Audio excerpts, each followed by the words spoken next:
নমস্কাৰ প্ৰিয় দৰ্শকসকল আপোনালোকে চাই আছে ডিডি অসমৰ এক সুমধুৰ অনুষ্ঠান সুপ্ৰভাত অসম মই তৃষ্ণা শইকীয়া আপোনালোক সকলোকে স্বাগতম জনাইছো আপোনালোকে জানে আমি অনুষ্ঠানটিলৈ এগৰাকী বিশেষ ব্যক্তিক আমন্ত্ৰণ কৰি আনো আজিও সাংস্কৃতিক জগতৰ এগৰাকী বিশেষ ব্যক্তিক আমি আমন্ত্ৰণ কৰি আনিছো আৰু তেখেতৰ কথা কৈ থাকিলে আসলতে শেষ নহয় তেখেতৰ বিহু নামসমূহ আমাৰ কাণত সদায় বাজি থাকে ৰাংঢালীৰ সেই বিহু নামসমূহ আৰু তেখেতৰ নামটো নকৈ মই এখন কেছেটৰ কথা ক'বলৈ বিচাৰিছো সলগৰি কেছেটৰ সেই গীতসমূহ আমি সদায় শুনি থাকিবলৈ মন যায় নহয় নে আজি আমাৰ মাজত উপস্থিত আছে আমাৰ সকলোৰে পৰিচিত কৃষ্ণামণি চুটিয়া নমস্কাৰ জনাইছো এই ব্যস্ততাৰ মাজত আপুনি আজি আমাৰ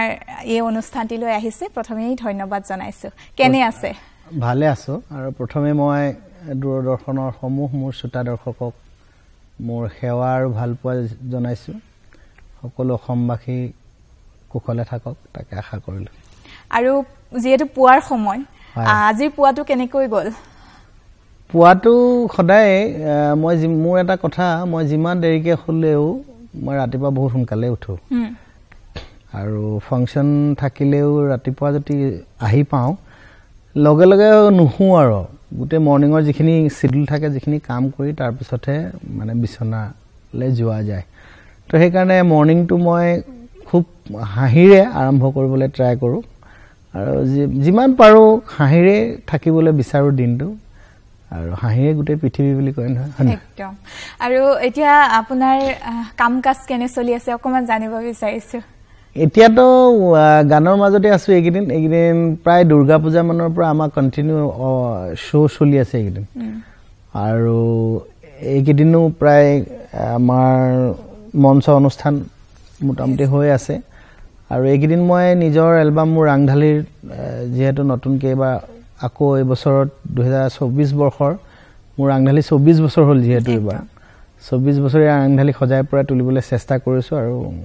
চিত্ৰগ্ৰহণ চলি আছে আৰু তাৰ কাৰণে এইকেইদিন ব্যস্ততা আছিল অকণমান ইতিমধ্যে আমি গানসমূহ পাইছো ইউটিউবত আৰু এবাৰ বিশেষকৈ আপোনাক এইখিনিতে ধন্যবাদ জনাইছো কাৰণ একদম এগৰাকী নৱপ্ৰজন্মৰ কণ্ঠশিল্পী বুলি কৈছো আমাৰ শ্ৰদ্ধাৰ ভিতালী দাস বাইদেউৰ জীয়ৰী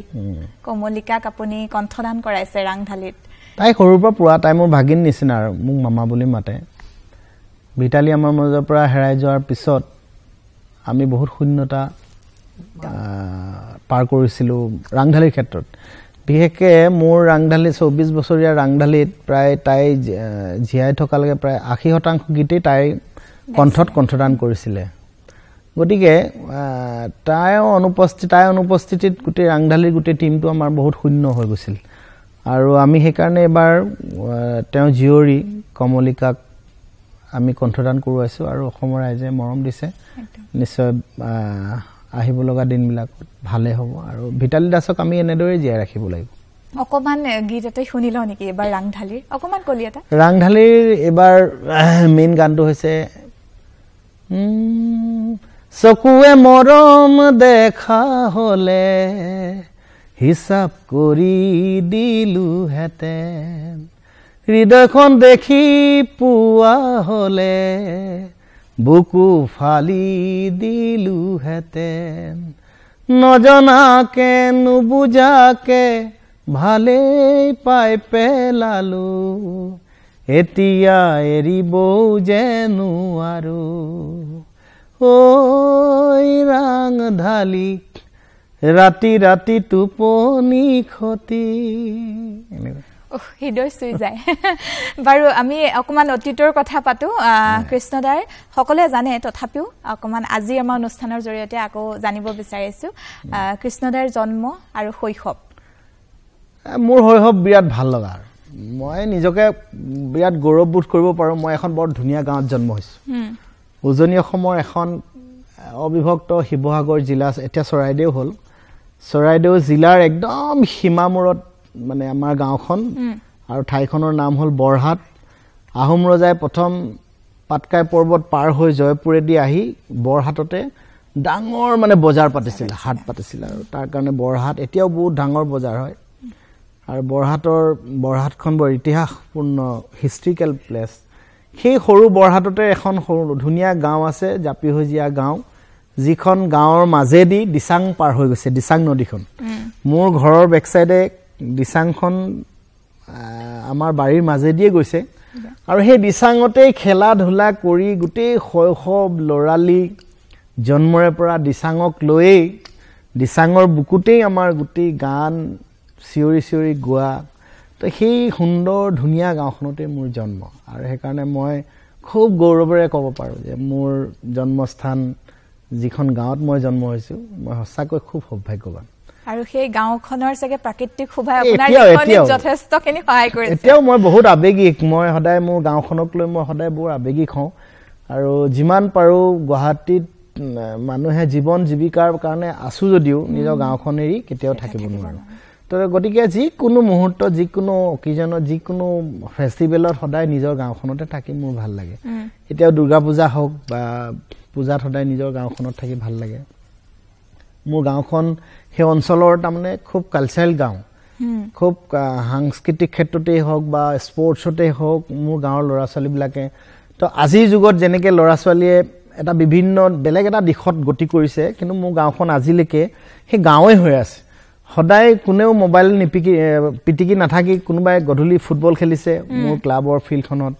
কোনোবাই গান শিকিবলৈ গৈছে কোনোবাই গান শিকিছে মোৰ এতিয়াও গ'লে সেইকাৰণে খুব ভাল লাগে মোৰ ভতিজাবিলাকক দেখোঁ এতিয়াও এই ল'ৰা ছোৱালীবিলাক এতিয়াও মানে খুব মেকানিজিম হোৱা নাই খুব কৃত্ৰিমতাৰ মাজলৈ যোৱা নাই এতিয়াও সেই গাঁৱৰ পৰিৱেশতেই পঢ়া শুনাৰ মাজেৰে গান স্পৰ্টছ এইবিলাকতে বিজি হৈ আছে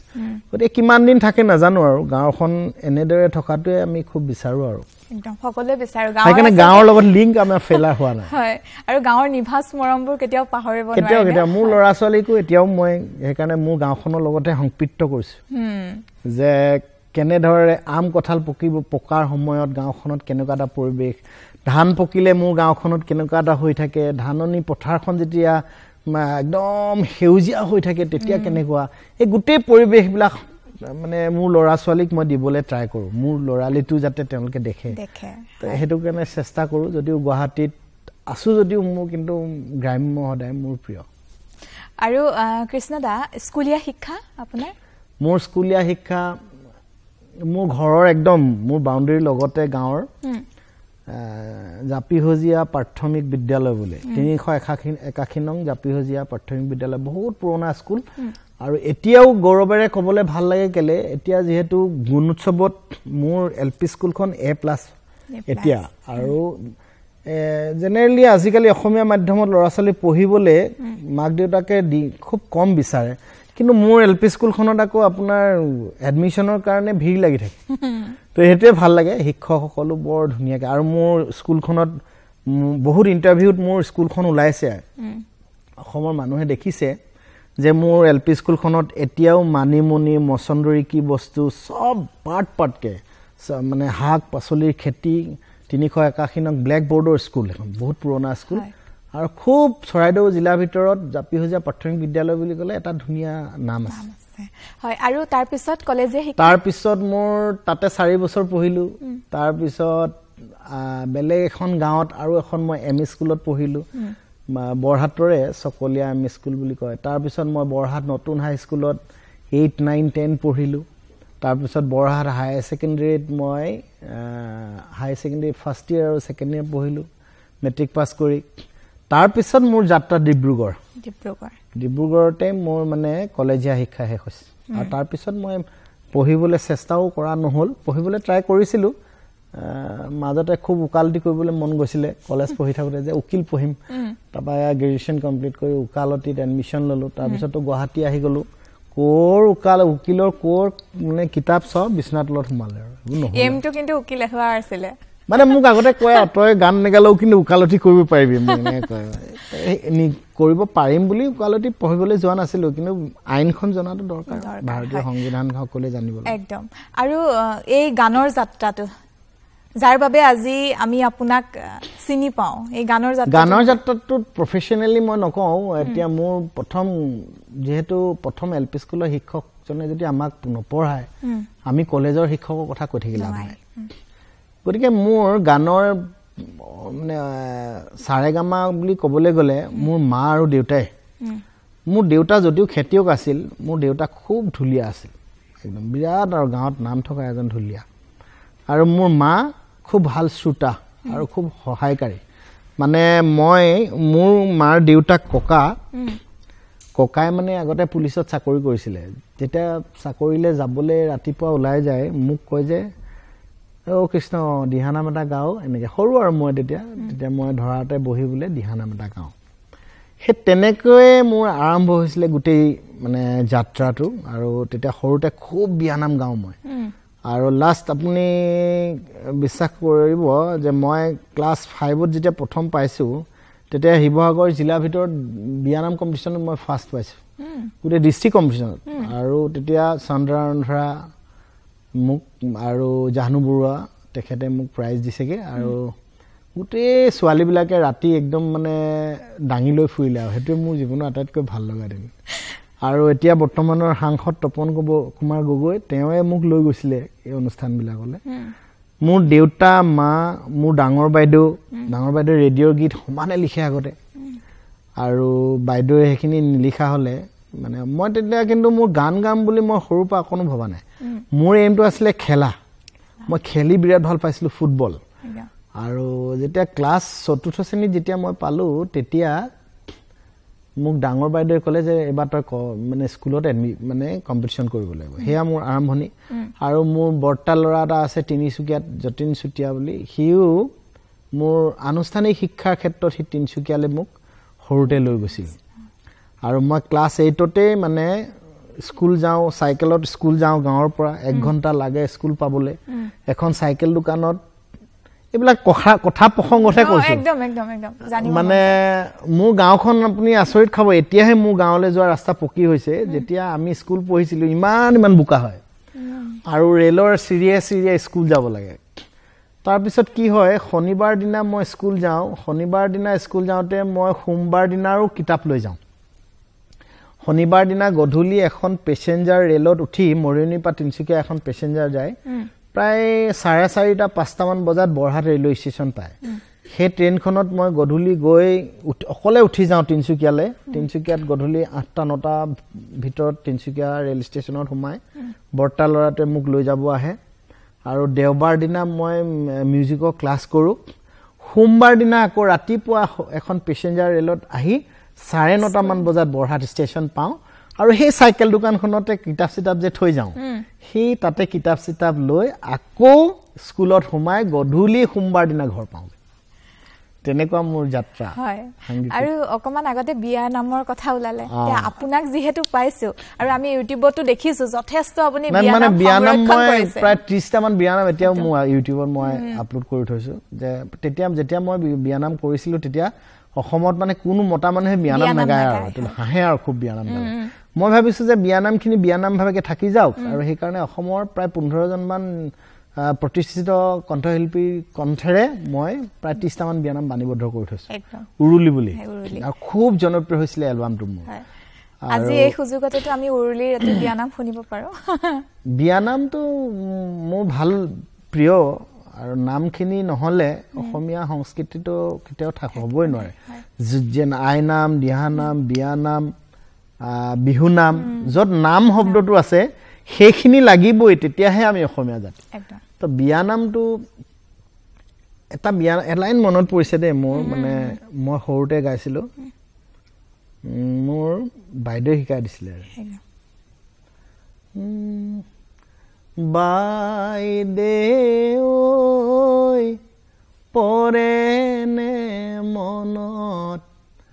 মাৰ ঘৰত আছিলা মনৰ আনন্দত এতিয়া বাইদেউ সকলো এৰি হলা নতুন ঘৰৰ নবুৱাৰী ইমান এতিয়া চিৰিব নোৱাৰি আৰু হিডো সৈ যায় ন বিয়া নাম খিনিয়ে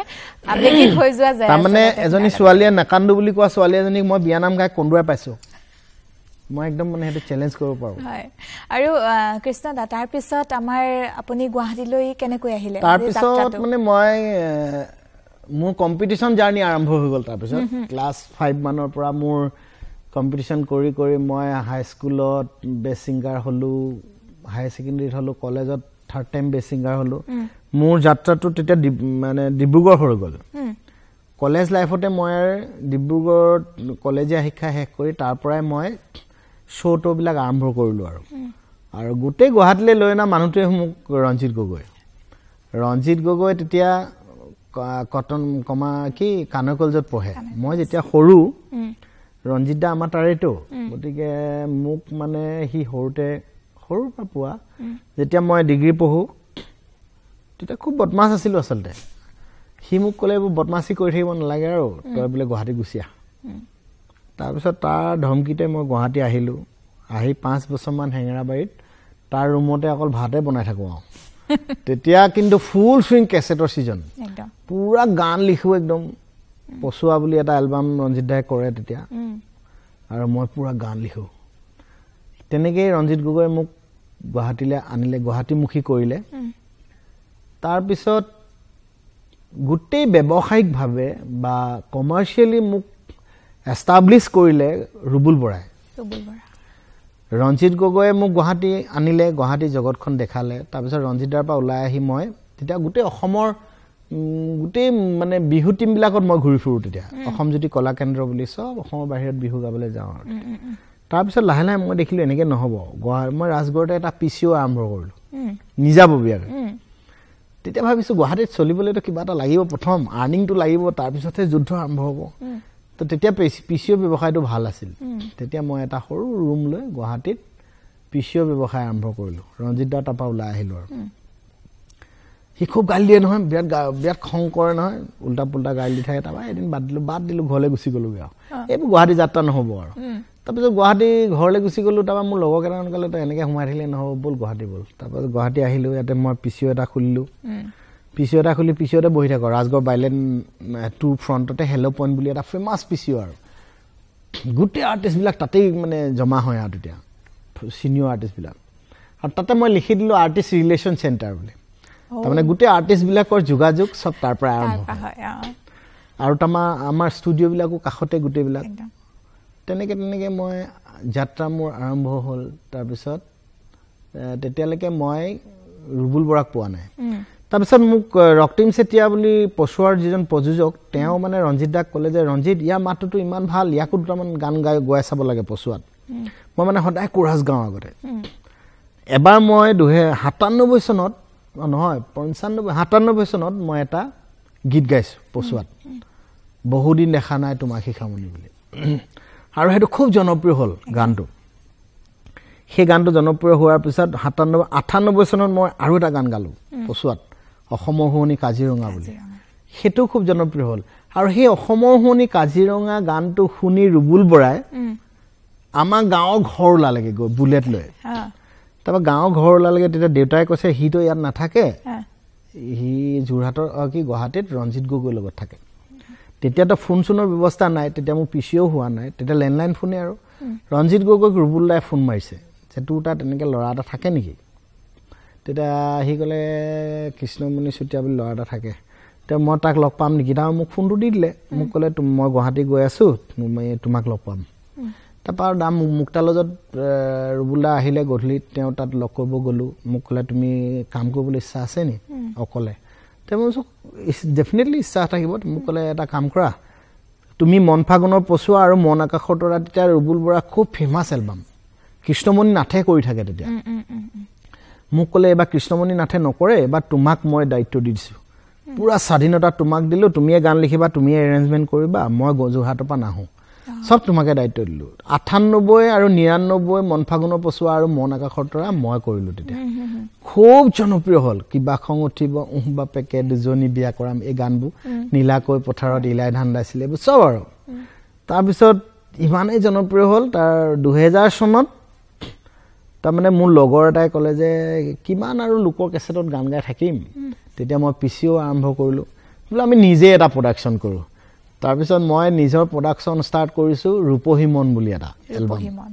ৰূপহী মন বুলি মডাৰ্ণ এলবাম এটা তাৰপৰা সেই মোৰ আৰম্ভণি তাৰপিছত 2001 চনত মোৰ আংধালি ষ্টাৰ্ট কৰিছোঁ প্ৰথম অসমীয়া গায়ক যি প্ৰথম প্ৰযোজনা কৰিছে অসমৰ কোনো ছিংগাৰে ভবাই নাছিলে যে নিজে প্ৰযোজনা কৰিব লাগে নহলে আমাৰ আগৰ আৰ্টিষ্টবিলাকক সব বণিক গোষ্ঠীয়ে গান গোৱাই আৰু গানৰ মূল্য দিয়ে তাৰ পিছত আৰু একো নাথাকে কোনো ৰাইট নাথাকে তো এই কাৰণে মই প্ৰথম সিঙ্গাৰ আৰম্ভ কৰিছিলো যে মই নিজৰ প্ৰযোজনা মই নিজে কৰিছিলো 2001 চনত মোৰ ৰাংঢালি ষ্টাৰ্ট কৰিছো আৰু তেতিয়াৰ পৰা মই ল'ব লগা হোৱা নাই আৰু একদম ৰাংঢালি মানে একদম পাইৰেচি ইণ্ডাষ্ট্ৰি বন্ধ নোহোৱা লাগে 2014 চন মান লাগে একদম ফুল সুইং ৰাংঢালি মোৰ চলিলে আৰু তাৰ পিছত 2004 চনত ৰাংঢালিতে মানে চলগুৰি এটা এড ভৰাই দিছিলো তাক কোনো মিউজিক্যাল এড নহয় অকল মুখে গাই দিছিলো আৰে চলগুৰি লে যাব তোকে মোৰ গাঁও বুলি যিজন মানুহে মোৰ মাৰ্কেটিং কৰিছিলে পুখৰাজ নাহাৰ বুলি তেওঁ মানে মোক সদায় কথা আৰে কৃষ্ণমণি কি গানা হে ये इतना डिमांड आ रहा है ये कैसेट आप बना लीजिए ना বুলি মই ভাবিছো অকল এটু লাইন হে কৰিলো বাকি তো গান ৰেডি হোৱা নাই এটা কোৰ পৰা বনাম তাৰ পিছত আমি দুলিয়াজান গুছি গলো দুলিয়াজানত গৈ মই তো বাগানৰ মাজতে ডাঙৰ হোৱা আমি তো চাহ বাগানৰ কথা হলহলিয়াকে সৰুপাই ক'ব পাৰো চাৰুফালে মোৰ বাগানে গতিকে বাগানৰ এই সংস্কৃতিটো আমাৰ একদম ব্লাডতে আছে গতিকে গাঁৱত গলো গাঁৱত গৈ অলপ দিন থাকি গুটেই চলগুৰি গানখিনি দেৱৰাজ নন্দ তাৰপিছত নগেন গোৱালা বহুত ফেমাছ মানুহ চাহ জনগোষ্ঠীৰ সেই গুটেই তেওঁলোকৰ লগত বহি গুটেই গান কম্পোজ কৰি বনাই 2005 চনত এটা কৰিব কোনে মিউজিক কৰিব কোনে সেই মিনাল কান্তি মেধি মিনালদা কৈ মেলি যেনে তেনে পটাই মেলি আৰু তেতিয়া মই মানে মিনালদাই মানে মোক বিৰাট জ্বলাইছে আৰু চলগুৰি কৰোতে মানে কোনো এৰেঞ্জাৰে মোৰ চলগুৰি নকৰে এটো আচৰিত মানে মই বহুত ইন্টাৰভিউত কৈছো তাৰ পিছত আৰু তেতিয়া মোৰ পেছন বাইক এখন আছিলে একদম মানে কামাখ্যাগেটো পাহাৰৰ ওপৰলৈ যাওঁ পেছন বাইকখন লৈ মিনালদা কম মোৰ গানকেইটা কৰি দিয়ক তেতিয়া মিনাল কান্তি আৰু অভিজিত বৰ্মন মানে অসমত ফেমাস আৰু নাযাবা দেহাজান পুৰা হিট আৰু তাৰ পিছত মিনালদা এদিন ওলাই নাহে 4-5 দিন গলো এদিন বয়ে মানে মিনালদা ক'লে এই লৰাটো যে সদায় আহি থাকে এটলিষ্ট নো কি গান আনিছে আপুনি গানকেইটা চাই দিবচোন তাৰপৰা মিনালদা ওলাই আহিছে এনেকুৱা এটা ৱাকমেন লৈ আৰু চাও তুমি কি গান গোৱাচোন কেনেকুৱা গান আনিছে তেতিয়া মই গানকেইটা গাই দিলো আৰু ৱাকমেনত ৰেকৰ্ডিং কৰি ললে আৰু তেতিয়া মানে কোনেও মানে ভাবা নাই অসমীয়া ল'ৰা এটাই বাগানীয়া গান গাব এটো জনপ্ৰিয় হ'ব কোনো গুৰুত্ব নাই দিয়া আৰু মানে মিনালদাই ক'লে ঠিক আছে যোৱা গানকেইটা মই মানে চাম বাৰু বুলি সদায় ফোন কৰো দাদা গানকেইটা চালেনে বোলে ৰবা মই চাবলৈ সময় পোৱা নাই লাহে বয়ে মানে বৌ কাৰণে মোৰ চলগুৰি হয় বয়ে মিনালদাক ক'লে যে ল'ৰাটো ইমান কষ্ট কৰি গানকেইটা দিছে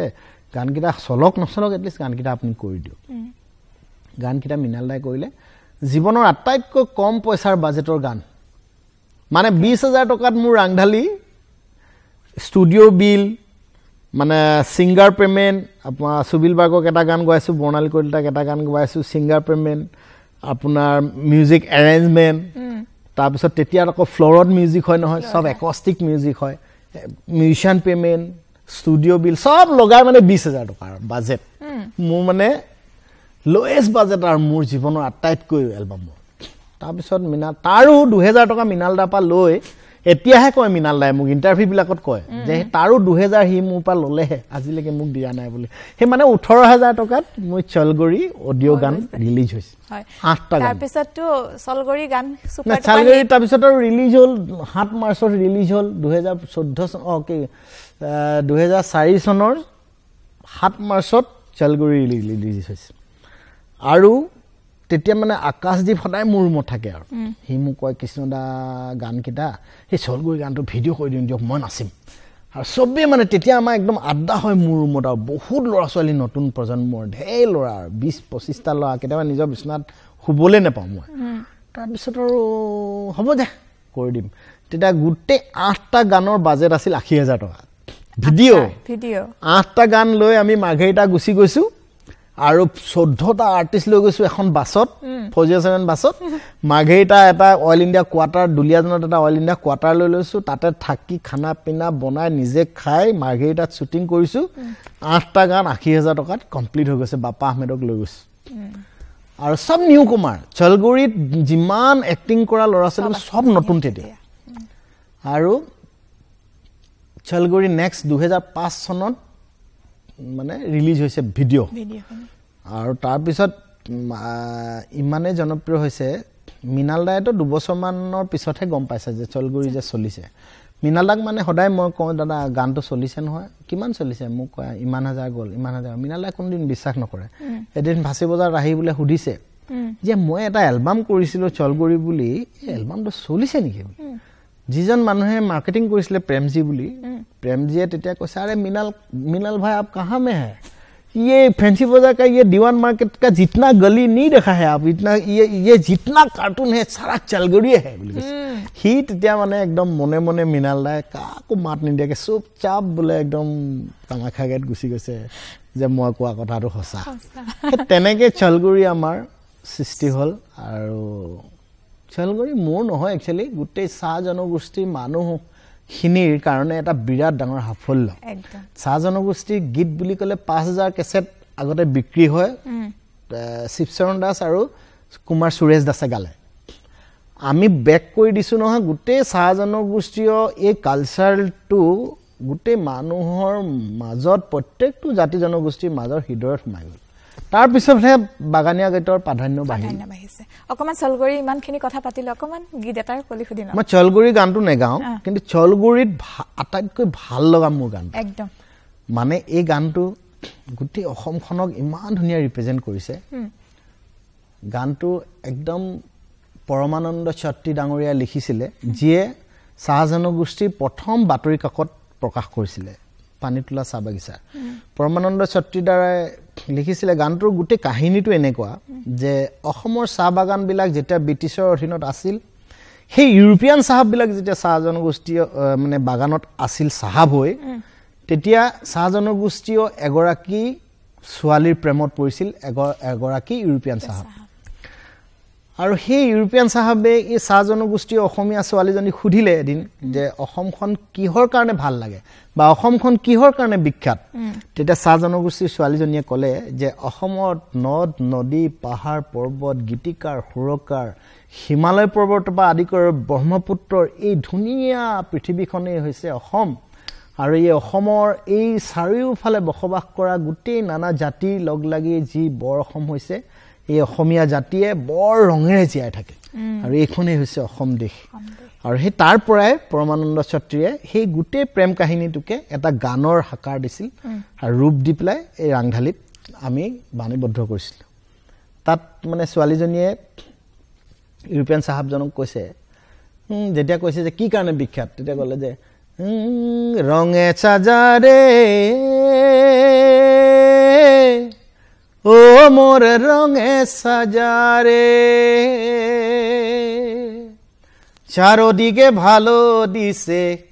চারোদিকে ভালো দিছে কেসানা সুহান বিদেশি শ্যাম দেখিল গো সুন্দর আসাম রঙে সাজারে ও মোর রঙে সাজারে এটা মোৰ আটাইতকৈ ভাল লগা তাৰ ভিতৰত মানে চলগুৰি এলবামৰ আটাইতকৈ ভাল লাগে মোৰ আৰু মানে আপোনাৰ অৰ্থপূৰ্ণ আৰু চলগুৰি গোটেই গানকেইটা আপুনি চাব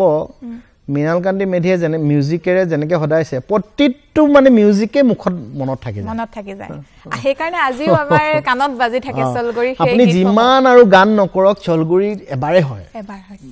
কেতিয়া দুবাৰ নহয় আৰু ভাল বস্তুবিলাক আপুনি চাবচোন আপোনাৰ সৃষ্টি আৰু কোনোবা এটা আপুনি যদি কবিতা লিখে এটা খুব জনপ্ৰিয় কবিতা আপোনাৰ থাকিব সেইটো এবাৰেই হ'ব দুবাৰ নহয় কেতিয়া সেইকাৰণে চলগুৰি মানুহে মোক কয় যে চলগুৰি নিচিনা আৰু গান নহয় নেকি চলগুৰি নিচিনা গান নহয় আৰু এবাৰে হ'ব যিকোনো বস্তু এবাৰ ৰাংঢালীৰ চকুৱে কথা ক'লে এবাৰে হ'ব আৰু তোমাৰ চকুৰ কাজল এবাৰে হ'ব তাৰপিছত আৰু আপুনি হেতুকে যদি ঘহনাই মহনাই থাকে মানুহে বেয়া পাব হয় আৰু আমি বৰ্তমান এতিয়া অসমৰ সাংস্কৃতিক ক্ষেত্ৰখনৰ অকমান কথাখিনি পাতিব বিচাৰিছো অতীজৰ যি ধৰণে আমাৰ গীতসমূহ আমি পাইছিলো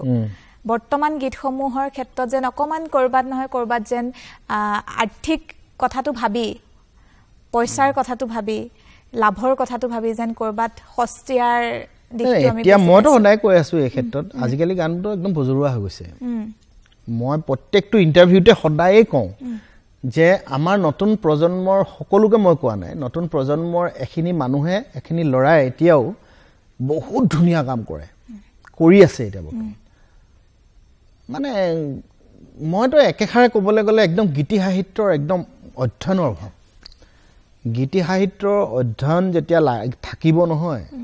আপুনি চাওক আগৰ গানবিলাক আৰু বৰ্তমানৰ গানবিলাক বৰ্তমানৰ গীতবিলাক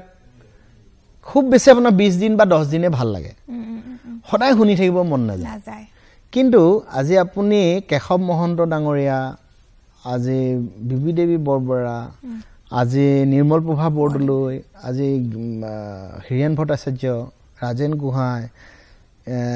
এইবিলাক মানুহে যিবিলাক গান লিখি থৈ গ'ল কিমান অধ্যয়নৰ পিছত গান হৈছে হয় না কেশৱ মহন্ত আমাৰ ল'ৰা ছোৱালীবিলাকে এতিয়া অধ্যয়ন একদম নকৰে গান এটা জাত তা শব্দ লগাই মুঠতে গানটো মানে একদম কেইদিনমানৰ কাৰণে মানুহে মুখত থাকিব লাগে আৰু গ্লেমাৰৰ পিছত দৌৰি আছে আমাৰ দিনত একো মিডিয়া নাছিল পেপাৰত লিখিবলৈ হলে আমি জয়ন্তদা অফিচত গৈ বহি থাকিব লাগে প্ৰতিদিনত জয়ন্তদা অফিচত বহুগে অতনদা তাত বহি থাকোগে গৈ মোৰ কিবা এটা লাইন লিখি দিব লাগে নহয় তেনেকুৱা কাৰণে ভাল আছিলে খুব ষ্ট্ৰাগল কৰিছিলে আজিকালি একদম চাওমিন মম টাইপ হৈ গ'ল মানে একদম খুব পটককে খাই দিবলৈ বিচাৰে তো সেই কাৰণে আমাৰ কোৱালিটি একদম বেয়া হৈ গৈছে কোৱান্টিটি মাৰ খাইছে তো সেইকাৰণে কোৱালিটি বস্তু এটা পাবলৈ হলে কোৱান্টিটি মেইন আপুনি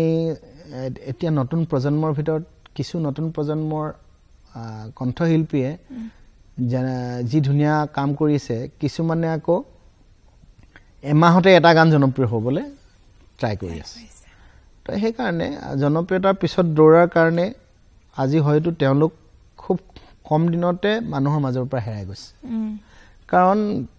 যেহেতু চিৰস্থায়ী গীতবিলাক নহলে আপোনাৰ জনপ্ৰিয়তাটো বেছি দিন নাথাকিব নহয় আপুনি যদি এটা টাটা গাড়ীৰ ইঞ্জিন কিয় ইমান বছৰলৈকে থাকে আমি জন্ম হোৱাৰ আগৰ পৰা হৈ আছে হয়নে তেওঁলোকে কোৱালিটি মেইনটেইন কৰে আজি বাটা চেণ্ডেল বাটা শ্ব'ৰুম ডেইলি হৈ আছে এতিয়া কিন্তু বাটা শ্ব'ৰুম বন্ধ হৈ যোৱা নাই তো আপুনি যদি কোৱালিটি প্ৰডাক্ট দিয়ে নহয় আপোনাক মানুহে 10 জন মানুহে খাব কিন্তু সেই 10 জনে সদায় খাই থাকিব বুজিলে কিন্তু আপুনি যদি অকল কোৱান্টিটি চাবলৈ যায় তেতিয়া এবাৰতে খাব বহুতে কিন্তু সেই এবছৰে খাব হয় আৰু কৃষ্ণদা অকমান ৰাংঢালীৰ যেহেতু এটা 24 বছৰ হ'ল ৰাংঢালী 25ত আমি বহুত ধুনীয়া এটা প্ল্যানিং কৰি আছো এতিয়া প্ল্যানিংটো কৈ নিদু আৰু আপোনালোকক এটা সাৰপ্ৰাইজ দিব মই 25ৰ কাৰণে এটা ধুনীয়া আমি গুটেই আমাৰ ৰাংঢালী টিমে এটা ধুনীয়া চিন্তা চৰ্চা কৰি আছো আৰু মই সদায় কৈ আছো কিন্তু মই সদায় নামখিনিক নাম হিচাপে ৰাখিম মই জিয়াই থকা লাগে এটলিষ্ট মই যিদিনালৈকে অৱসৰ লম মানে গানৰ পৰা লম সেইদিনালৈকে মই বিহু নাম যিদিনালৈকে মই সুৰত গাই থাকিম যিদিনালৈকে মই টোন মোৰ টিউন বা মই নোট ফেল নকৰো সেইদিনালৈকে মই গীত গাই থাকিম আৰু তেতিয়ালৈকে মই এই নামখিনি নাম হিচাপে বিহুখিনি বিহু হিচাপে আৰু অসমৰ যি স্বকীয়তা আছে ঢোলটো ঢোল হিচাপে পেপাটো পেপা হিচাপে ৰাখিবলৈ ট্ৰাই কৰিম একদম আৰু সেই কাৰণেটো আমি সদায় বিচাৰি থাকো ৰাংঢালী আমাক ৰাংঢালীৰ গীতসমূহ এবাৰ ৰাংঢালীত আপুনি চাবচোন মোৰ গানৰ তলৰ মেছেজবিলাক প্ৰায় 2025 খন মেছেজ আছে আপুনি পঢ়ি চালে গোটেই ৰাতিটো পঢ়ি চালে শেষ নহব আৰু ইমান ভাল লাগে মই মেছেজবোৰ পঢ়ি অসমৰ মানুহে যে বিহুটো ইমান হৃদয়ত ভাল পায় মাজৰ গানবিলাকে যে তেওঁলোকক কিমান তিক্ততা দিছে তাৰে প্ৰমাণ আপুনি এই মেছেজবিলাক পঢ়িলে পাব একদম হয় আৰু ৰাংঢালীৰ 24 বছৰত আমি বহুত এনেকুৱা গীত পাইছো যিখিনি গীত আমাৰ কাণত বাজি আছে বিহু নামখিনি 250 মান গান একদম তাৰে কেইটামান বিহু নামৰ কলি মই আপোনাৰ পৰা মই একদম প্ৰতিটো বিহুৱে ভাল পাওঁ মইতো বিহু মই কৈছে মই বিহু ঘৰতে জন্ম হৈছো একদম মই বুতে 12 মাহে মোক বিহু গাই থাকিবলৈ মই বেয়া নাপাওঁ কিন্তু আপুনি যদি কৈ দিয়ে নিৰ্দিষ্টকে বুলি আমুকটো গানে মই ৰাংঢালীৰ প্ৰতিটো গানে মোৰ ল'ৰা ছোৱালীৰ নিচিনা মই এটা গীত মোৰ ল'ৰাক যেনেকে ডাঙৰ কৰো মৰমত মই গান এটাও তেনেকৈ মই মানুহক দিবলৈ ট্ৰাই কৰো এবাৰ মই এটা ৰাংঢালীত গান কৰিছো কাকপথাৰ মৰাণ ছোৱালী বুলি মই অকমান থলুৱা বস্তুবিলাক ভাল পাওঁ আৰু সেই গীতটো মোৰ এই বছৰত খুব ভাল লগা আৰু তেনে ধৰণে মই মই কিবা গেলা গেলা গুণহাংনা বুলি এটা গান কৰিছো তাৰপিছত হেকতি বিহু এটা কৰি থৈছো হেকতি বিহুটো অকন শুনিলা আৰু বেছি দিন পালেহি কলি দিন না আৰু বেছি দিন পালেহি কলি দিন আমাৰ কি গতি হ'ব হৈ পাহাৰে ভৈয়ামে চহৰে নগৰে জাতি কুল নবচা হ'ব লগৰী জাতি কুল নবচা হ'ব একদম পুৰা হেৰি দিব লাগিব মানে একদম জেগাত আৰু বৰ টান গাবলে এইটো মানে ষ্টেজত আমি সদায় গালে মাত ভাগি যাব তো সেইকাৰণে বিহু নামবোৰ বৰ টান নহয় মানে এতিয়া কিছুমান মানুহে যিবিলাক মানুহৰ হয়তো অধ্যয়নৰ অভাৱ তেওঁলোকে হয়তো কয় এই বিহুহে গায় বা বিহু এটাহে গায় বা লোকগীত এটাহে গায় আইনাম দিহানাম এটাহে গায় কিন্তু এটা বিহু নাম যদি আপুনি গাব পাৰে নহয় সব গীতে গাব পাৰিব মই ক'লো নহয় মোক বিহু এটা গাই দেখাওক না বিহু হিচাপে তেতিয়াহে মই কম যে তেওঁ আৰ্টিষ্ট বুলি মডাৰ্ণ গান এটা সবেই গাব ক্লাছিকেল গান এটা গাবলৈ সবেই পাৰিব কিন্তু এটা ফোক বস্তু এটা গাই একদম অৰিজিন টিউনত তেওঁ গাই দিয়কচোন আপুনিয়ে মই দেউৰী বিহু এটা পটককে গাই দিব নোৱাৰিম যিটো তেওঁলোকৰ পৰম্পৰা যিটো চিয়ৰ যেনে ধৰণে পকাই লৈ যায় আমি শিকিব লাগিব অধ্যয়ন লাগিব মিছিং এটা আমাক গাবলৈ দিলে আমি পাৰিম নেকি আমিতো শিকিহে গাওঁ এইবিলাক অধ্যয়ন লাগিব আপুনি পটককে আনক পটককে কোৱাটো ভুল যে এইটো ইমান উজু নহয় গান গোৱাটো মানুহে কয় যে গান গোৱাটো বা নাটক কৰাটো এইবিলাক কলা পটকে এটা পাৰে আৰু ব্লাডত আছে কিন্তু কলাটো সাধনাৰ বলতহে হয় আকৌ য'ত সাধনা থাকিব তাতে কলা টিকি থাকিব আপুনি যদি মাছ কাটি থাকে মাছ কটা বেপাৰীও যদি হয় হেতু যদি আন্তৰিকতাৰে কৰে হেতু এটা কলা আৰু সেই বস্তুটো যদি আপুনি 10 দিন যদি এটা মাছ নাকাটে এজন বেপাৰীয়ে তেওঁ পিছবিলাক খলাবমা হ'ব কোনবা পিছ ডাঙৰ হ'ব কোনবা পিছ সৰু হ'ব গতিকে গান বা নাটক যিকোনো কলাই তেনেকুৱা যে আপুনি যদি অধ্যয়ন মানে সাধনা যদি অভাৱ হৈছে তেতিয়া কিন্তু খুব হেতু জীয়াই ৰাখিবলৈ টান আৰু আমি এতিয়া বিশেষকৈ সোশ্যাল মিডিয়াত দেখো আপোনাৰ সন্তান একদম অকমানি তথাপিও ঢোলটো লৈ একদম দেউতাকৰ মোৰ ল'ৰাটোক মই একো শিকাব লগা হোৱা নাই এইটো চাগে ইম্বৰ্ণ মোৰ ব্লাডত আছে কাৰণে আৰু হি ইমান মানে একদম পাৰফেক্ট লয়ত মানে বজায় আৰু ইমান কেটচ কৰিব পাৰে হি মানে কোন দখত গানটো কাট হ'ব আৰু মই সেইকাৰণে হেতু কোনো মই একোৱে শিকাব লগা হোৱা নাই মোক যেতিয়া ক'ব যে দেতা মোক ঢোল বজাম তুমি গান এটা গাই দিয়া মই যেতিয়া এনেই তালখন মানে তালটো যদি মই দি দিওঁ চিক চিক চিক হে তালখনতে হি পুৰা একদম গোটেই বস্তুটো শিকি যায় ঢোলৰ চেওটো নুফুটেগে ফুটাব পৰা হোৱা নাই এতিয়া কিন্তু এই লয়টো যে তাৰ এতিয়া 3 বছৰ প্লাস হৈছে মানে এই লয়টো ঠিক একদম জেগাত ৰয় যিটো বস্তু আমাৰ নাছিল হৰুতে তো ই কিমান দিন ধৰি ৰাখিব পাৰেগে নাজানো কিন্তু এতিয়ালৈকে কিন্তু হে বস্তুটো ঠিকে আছে সতে ঘৰত হেতু সদায় শুনি থাকে পৰিবেশ এটা কাৰণ মোবাইলটো চুবলৈ দিয়াতকৈ মই মানে ইনস্ট্ৰুমেন্ট এটা চুই থকাটোই বিচাৰো তো সেইকাৰণে তাক একোৰে অভাৱ দিয়া নাই তবলা কিবোৰ্ড বাঁহী পেপা গগনা সবে মই যোগাৰ দি থৈ দিছো আৰু সব অন কৰি থৈ যাওঁ মই কবাত গলে যি মন যায় হি তাকে বজাই থাকে মোবাইলৰ প্ৰতি আকৰ্ষণটো একদম কম আজিলৈকে ভগৱানে হয় আৰু এটি বিহু নাম শুনিলা ফটককে যি মনলৈ আহিছে বিহু নাম এটা বিহু গীত নেগাও বিহু নাম বিহু নাম এটা হলে মোৰ মানে আইতাই মোক এটা বিহু শিকাইছিলে দেই কছাৰী বিহু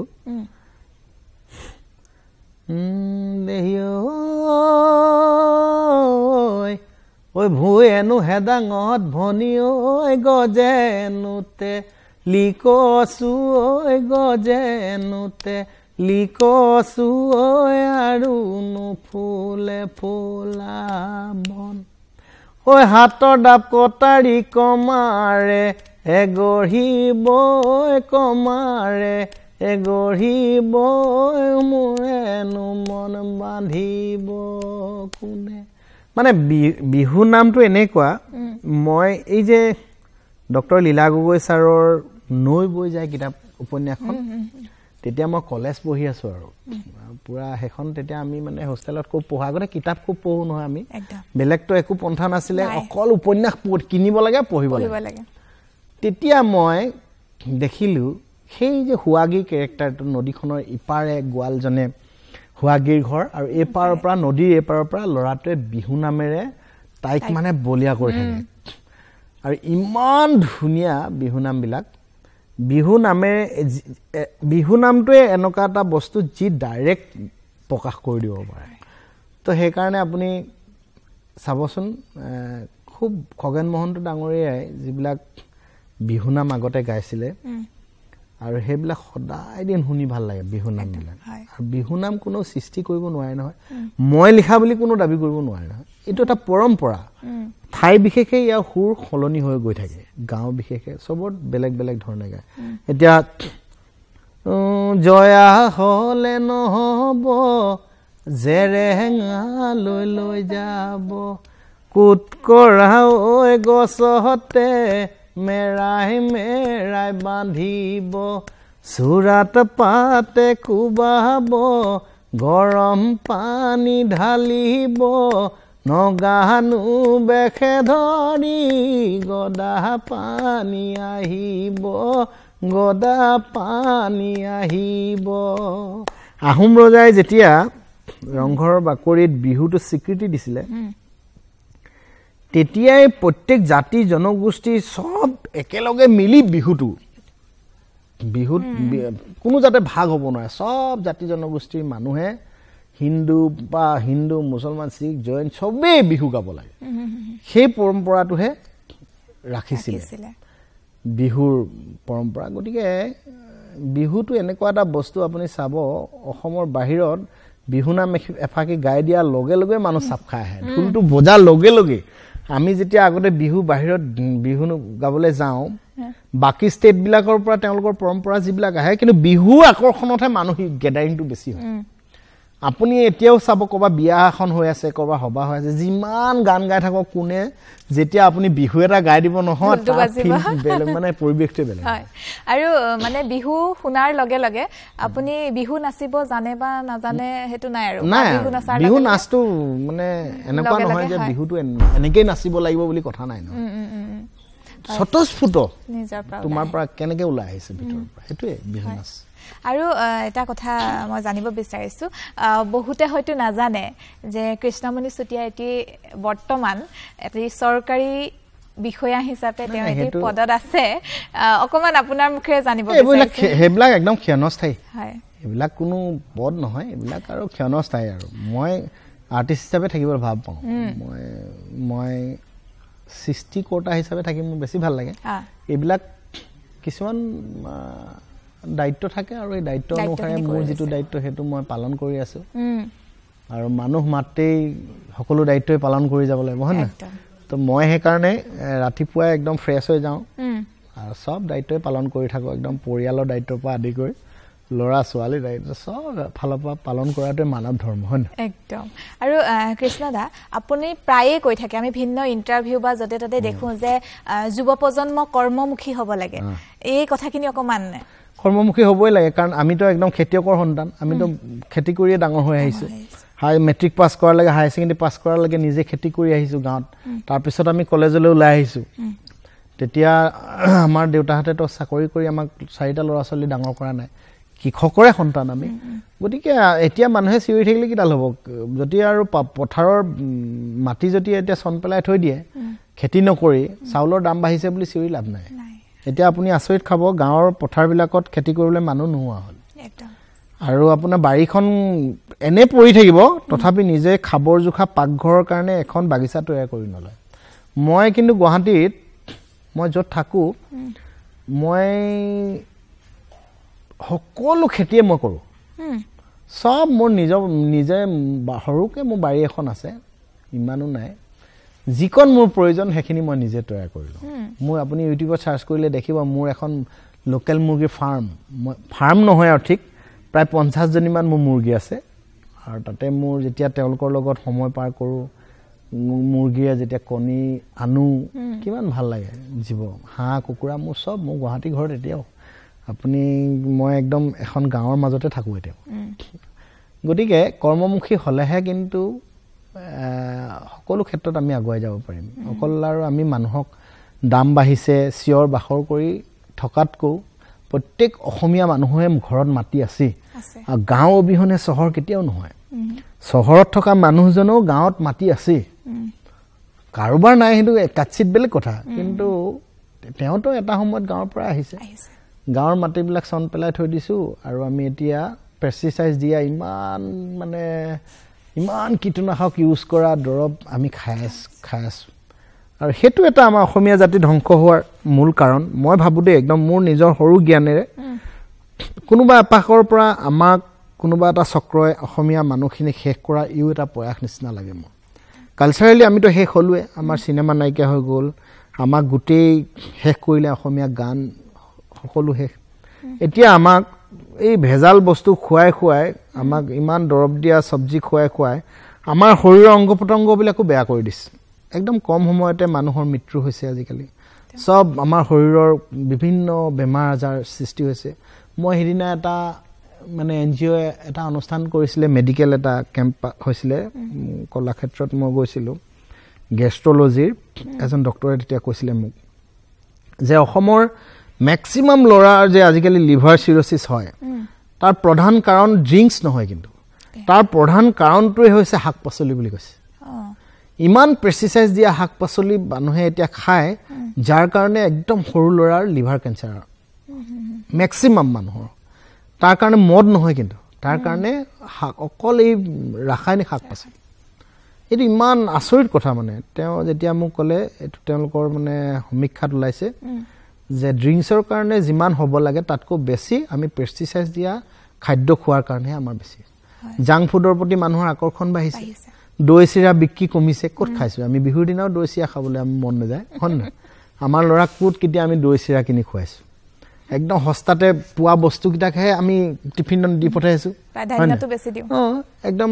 চাওমিন অকমান মমো অকমান বা মেগি অকমান বনাই একদম টিফিনত দি দিছো পটাপট লৰাক হৈ গৈছে সব পেকেট ফুড আমি বিচাৰি আছো কোট মানুহ বেমাৰী নহব কোকচোন তো সেই কাৰণে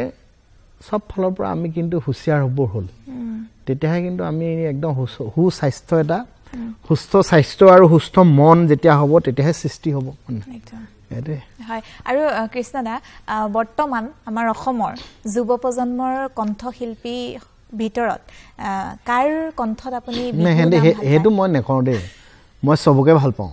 মই কাকো পাৰ্টিকুলাৰ কেতিয়াও নকওঁ প্ৰত্যেকৰে নিজৰ নিজৰ গায়কে শৈলী বেলেগ বেলেগ আৰু এতিয়া নতুন প্ৰজন্ম মই কলো নহয় যিবিলাক এটা 20 বছৰ 19 বছৰ 21 বছৰ যিবিলাক লৰা আহিছে তেওঁলোকৰ সৃষ্টি তেওঁলোকৰ যি কাম কৰা ষ্টাইল বৰ ধুনীয়া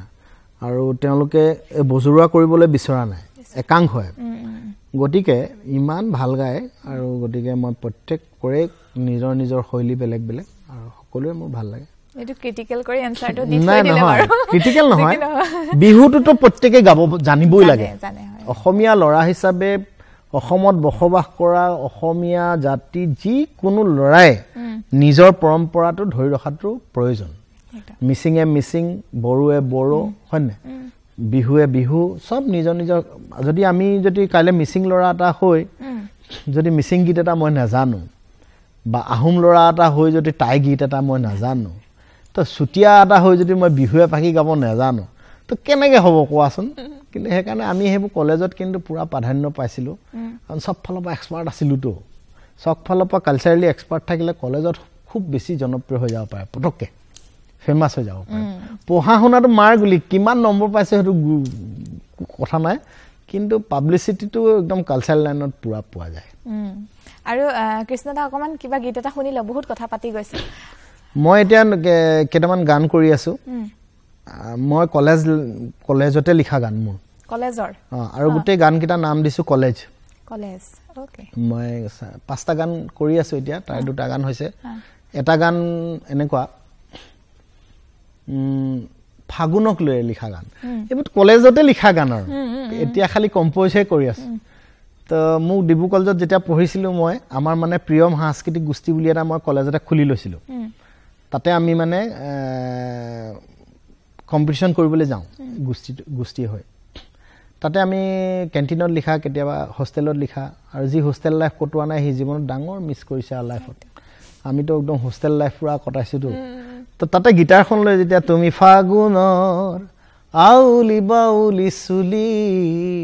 এইবোৰ সব মানে গিটাৰ ৰিলেটেড গান তুমি পলাশৰ মেঘালি মেঘালি হাঁহি তুমি সপোনৰ তুমি দিথকৰ তুমি আশা মনৰ সেইটো এটা গান আৰু এটা মোৰ লগৰ মোৰ এটা খুব ভাল মানে ভাইটি আৰু সৃষ্টিবিলাক আমাৰ তেনেকৈ হয় আৰু আড্ডাত সি মেডিকেল পঢ়ি আছে সি মানে এজনী ছোৱালীৰ প্ৰেমত পৰি গোটেই হাবুডুবু খাই মাজৰ অৱস্থা বেয়া হৈ গৈছিলে তাৰপৰা মই বোলো ৰহ আমি এটা গান বনাবলৈ সেই তাক লৈ এটা গান লিখিছিলোঁ আমি GMC বুলি GMCৰ ডক্টৰ নিবেদিতা GMCৰ ডক্টৰ মালবিকা কিনো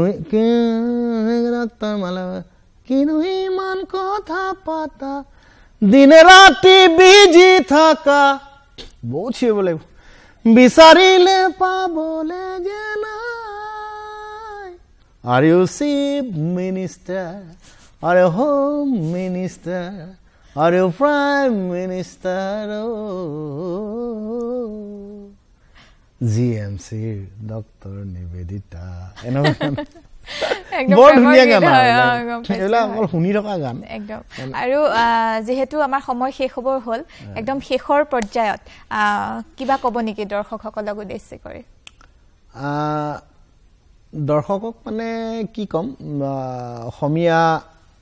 মানুহখিনিয়ে অসমীয়া গান খুব ভাল পায় কিন্তু এইটো একদম মানিবই লাগিব কাৰণ মোক আমাৰ নিচিনা মানুহবিলাকক আজি মোক কৃষ্ণমণি চুতীয়া অসমৰ ৰাইজে বনাইছে মইতো বনা নাই অসমৰ ৰাইজৰ কাৰণে আজি মই এখন চকীত বহিবলৈ পালোঁ কৃষ্ণমণি চুতীয়া নামটো পালোঁ গতিকে সদায় অসমীয়া ধুনীয়া ধুনীয়া গান আপোনালোকে শুনি থাকক আৰু অসমীয়া যি কৃষ্টি সংস্কৃতি আপোনালোকে সদায় মৰমেৰে আঁকোৱালি লওক আৰু নতুন প্ৰজন্মকো কৈছোঁ যে ধুনীয়া ধুনীয়া সৃষ্টিৰে অসমীয়া এই কৃষ্টি সংস্কৃতিৰ যি পূৰ্বপুৰুষসকলে আমাৰ এৰি থৈ গৈছে ইমান ধুনীয়া ভঁৰাল চহকী কৰি আমি যাতে তাৰ মানে মৰ্যাদাটো ৰখাটো উচিত আৰু সেইকাৰণে বিহুখিনি বিহু হিচাপে মডাৰ্ণ হিচাপে আৰু নামখিনি নাম হিচাপে যাতে থাকে তাৰ কাৰণে মই অনুৰোধ হয় আমাৰ সময় শেষ হ'ল আপোনাক ধন্যবাদ দিছো পুৱাই আমাক ভালে লাগিলে ৰাতিপুৱাই মানে ইমান চিঞৰ দিবলৈ দিগদাৰ আৰু আমাক মাতিলে যেহেতু গানেই হয় গতিকে আজি গান নহয় এটলিষ্ট কথা হ'ল অকণমান কথা পাতিলোঁ আৰু কাহানিও নোকোৱা কিছুমান কথা গাঁৱলীয়া কথা কিছুমান ক'লোঁ কেনেকুৱা পাইছে ৰাইজে নাজানো আৰু মোৰ বিষয়ে যদি কিছুমান আৰৰ কথা মানে জনা নাছিলে এইবিলাকে আমাৰ গাঁৱলীয়া কথা হয় ধন্যবাদ জনাইছোঁ আৰু দৰ্শকসকল আপোনালোকে চাই থাকিব ডিডি অসমৰ এই সুমধুৰ অনুষ্ঠান সুপ্ৰভাত অসম আজিলৈ বিদায় মাগিছোঁ আপোনালোকৰ দিনটো শুভ হওক ধন্যবাদ